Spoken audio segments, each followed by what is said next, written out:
যে রায়ের মাধ্যমে এই কেয়ারটেকার সরকার বাতিল হয়েছিল সেটি একটি পক্ষপাতদুষ্ট রায় ছিল, যে রায় বাংলাদেশের রাজনীতিতে বহু বিতর্কের সূচনা করেছিল এবং বাংলাদেশের রাজনীতিকে একটি গভীর অন্ধকারের দিকে ঠেলে দিয়েছিল। বলা যায় যে কেয়ারটেকার সরকার ব্যবস্থা বাতিলের কারণেই শেখ হাসিনার সরকার পরবর্তীতে এই ফেসিবাদ এবং স্বৈরাচারী চরিত্র তারা অর্জন করেছিলেন। এই কেয়ারটেকার সরকার নিয়ে এই জাতি আন্দোলন করেছে, দীর্ঘ আন্দোলন করেছে এবং এই কেয়ারটেকার সরকারের জন্য জাতির অনেক রক্ত দিতে হয়েছে। আপনারা জানেন যে আজকে সেই গুরুত্বপূর্ণ 20 নভেম্বর 1983 সালের 20 নভেম্বর বাংলাদেশ জামাত ইসলামীর পক্ষ থেকে তৎকালীন আমাদের ভারপ্রাপ্ত আমিরে জামাত মরহুম আব্বাস আলী খান সাহেব 1983 সালের 20 নভেম্বর একটি জাতীয় সমাবেশে বায়তুল মোকাররমের উত্তর গেটে একটি জাতীয় সমাবেশে বাংলাদেশের রাজনীতিতে নির্বাচনের জন্য এই কেয়ারটেকার সিস্টেমটা তিনি উপস্থাপন করেছিলেন। এর মূল রূপকার হচ্ছেন অধ্যাপক গোলাম আজম রহিমহুল্লাহ। তিনি বাংলাদেশ জামাত ইসলামীর আমিরে জামাতের দায়িত্ব পালন করেছেন। এটা এই কারণে আমরা তখন বলেছিলাম, আমাদের নেতৃবৃন্দ বলেছিলেন যে ক্ষমতাসীন দল নির্বাচনের সময় ক্ষমতায় থেকে নির্বাচন করলে তাদের পরাজিত হওয়ার কোনো উদাহরণ নাই, ইতিহাস নাই, এবং তারা নির্বাচনকে ম্যানিপুলেশন করেন, পক্ষপাতদুষ্ট নির্বাচন হয়, নির্বাচনকে যারা তাদের মতো করে সাজান। এই জন্য বাংলাদেশের রাজনৈতিক সংস্কৃতিতে নির্বাচনকালীন সময় একটি নিরপেক্ষ তত্ত্বাবধায়ক সরকার, যেটার আমরা নাম দিয়েছি কেয়ারটেকার সরকার, এই ধরনের একটি ব্যবস্থা প্রতিষ্ঠার জন্য জামাত ইসলামীর পক্ষ থেকেই 1983 সালের 20 নভেম্বর প্রথম এই প্রস্তাবনাটা দেওয়া হয়েছিল। 2025-এর 20 নভেম্বরে সে আলহামদুলিল্লাহ আজকে আমাদের মহামান্য সুপ্রিম কোর্ট, সর্বোচ্চ আদালত আবার সেই রায়টিকেই, সেই কেয়ারটেকার সরকারকে আবার পুনঃস্থাপনের জন্য তারা রায় দিয়েছেন। আমরা সংশ্লিষ্ট সবাইকে মোবারকবাদ জানাচ্ছি, বিশেষ করে দেশবাসীকে মোবারকবাদ জানাচ্ছি। 1991 সালে আপনারা জানেন প্রেসিডেন্ট শাহাবুদ্দিন সাহেবের যে কেয়ারটেকার সরকার ছিল, বাংলাদেশের ইতিহাসের সবচেয়ে গ্রহণযোগ্য নির্বাচন তারা করেছিলেন এবং এরপরে 96 পর্যন্ত যারা ক্ষমতায় ছিলেন আমরা কেয়ারটেকার সরকারের জন্য বিল দিয়েছিলাম। কালার এক্সপার্ট, জর্জ স্যাপ এবং মাইল্ড অন হ্যান্ডস টেকনোলজি সমৃদ্ধ অরিক্স ক্রিস্টাল ওয়াশ আপনার লন্ড্রি এক্সপার্ট। আমরা চেয়েছিলাম সংসদে আলোচনা হোক, একটা পর্যায়ে এটা নিয়ে আমরা আন্দোলন করেছি, দীর্ঘদিন আন্দোলন হয়েছে, অনেক সময় মাস বৎসর পেরিয়ে আমরা আন্দোলন করেছি।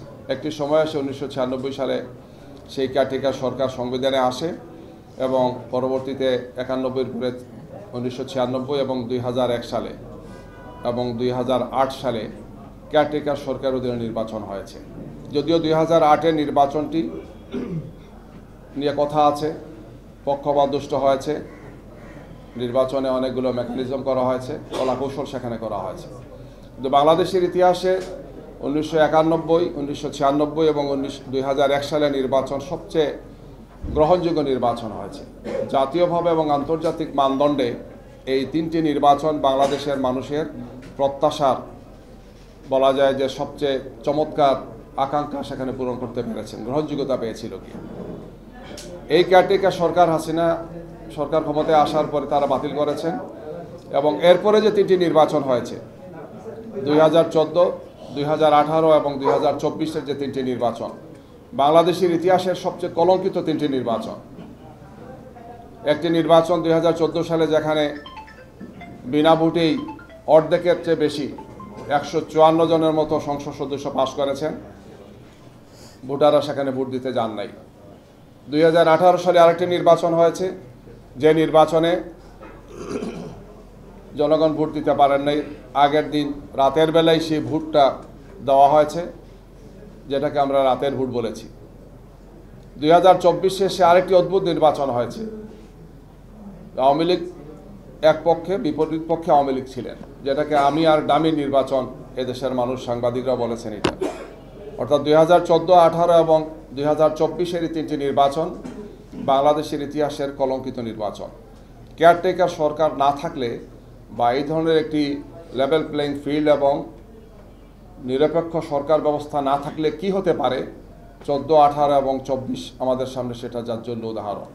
যার ফলশ্রুতিতে আপনারা জানেন 2024-এ 5 আগস্ট বাংলাদেশের ছাত্র জনতার অভূতপূর্ব গণ অভ্যুত্থানের মাধ্যমে এই ফেসিবাদ এবং স্বৈরাচারী শাসককে বিদায় নিতে হয়েছে। আমরা আল্লাহ সুবহানাহু ওয়া তাআলার কাছে শুকরিয়া আদায় করছি, দেশবাসীকে কৃতজ্ঞতা জানাচ্ছি। এই আন্দোলনে দেশবাসী অংশগ্রহণ করেছেন। আমরা চেষ্টা করেছি আমাদের পক্ষ থেকে সর্বোচ্চ ভূমিকা রাখার জন্যে। এই অন্তর্বর্তীকালীন সরকার দায়িত্বে আসার পর এই কেয়ারটেকার সরকার নিয়ে আপনারা জানেন হাইকোর্টে রিট হয়েছে, শুনানি হয়েছে, অনেক পক্ষ সেখানে ছিলেন। সব পক্ষের শুনানির পরে আজকে মহামান্য সুপ্রিম কোর্ট ঐতিহাসিক সেই রায়টি দিয়েছেন। এই রায়ের মাধ্যমে কেয়ারটেকার সরকার বাংলাদেশে আবার পুনঃপ্রতিষ্ঠিত হলো। মহামান্য আদালত এটাও বলেছেন যে আগামী ত্রয়োদশ নয়, চতুর্দশ জাতীয় সংসদ নির্বাচন এই কেয়ারটেকার সরকারের অধীনে হবে কি। আমাদের সংবিধান সংশোধন সহ অনেকগুলো কাজ আগামী নির্বাচনের পরে হবে, সেখানে এই সমস্ত বিষয়গুলো জাতীয় সংসদে আলোচনা হবে। আমরা আপনাদেরকে মোবারকবাদ জানাচ্ছি, কষ্ট করে এখানে আসছেন। বাংলাদেশ জামাত ইসলামীর পক্ষ থেকে, আমাদের সম্মানিত আমিরি জামাতের পক্ষ থেকে আমরা দেশবাসীকে মোবারকবাদ জানাচ্ছি। আমাদের সুপ্রিম কোর্ট, সংশ্লিষ্ট আইনজীবী, বিভিন্ন পক্ষ যারা এই মামলায় যারা পক্ষভূত হয়েছিলেন, আমরা সবাইকে মোবারকবাদ জানাচ্ছি।